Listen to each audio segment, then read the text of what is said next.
صالح معاشرہ صالح افراد سے بنتا ہے۔ اور کیسے بچہ نیک و صالح ہوگا جبکہ ماں کو کھانے پینے، گھر، بازار اور انٹرنیٹ سے ہی فرصت نہ ملتی؟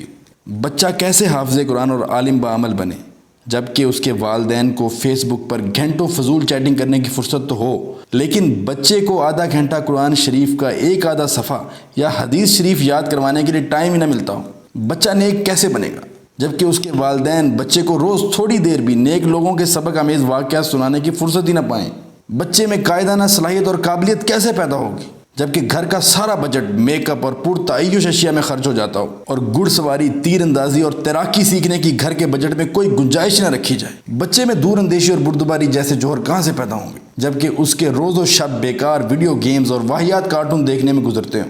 کہاں سے بچہ حلیم الطبع اور سنجیدہ ہو جبکہ ماں باپ کے آپس کی لڑائی اور چیخ پکار سے دور دور تک ہم سائل لطف اندوز ہوتے ہیں؟ بچہ کہاں سے قابل اور خود اعتماد بنے گا جبکہ اسے سب بڑے دن رات ہر وقت گالیاں اور کوسنے دے دے کر ذلیل کرتے ہیں؟ بچہ کہاں سے نیک بنے گا جبکہ اس کے والدین دینی تعلیم، مجالس ذکر اور دینی احکام کے سیکھنے سکھانے سے بیزار ہوں؟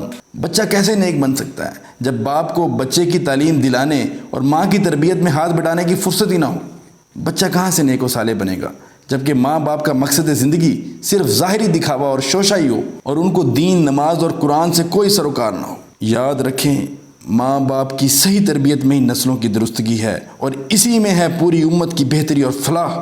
سوچئے، کہاں سے بچہ آپ کے مرنے کے بعد دعا کے لیے ہاتھ اٹھائے گا جبکہ آپ نے اس کی صحیح تربیت ہی نہ کی ہو؟ شاید کہ تیرے دل میں اتر جائے میری بات۔ بچوں کی تعلیم و تربیت اور علمی و ادبی ویڈیوز دیکھنے کے لیے ہمارا channel the art of teach subscribe کیجئے اور ساتھ والا بیل آئیکن کا بٹن دبانا مت بھولیے گا تاکہ ہر آنے والی اپڈیٹ آپ کو بآسانی ملتی رہے۔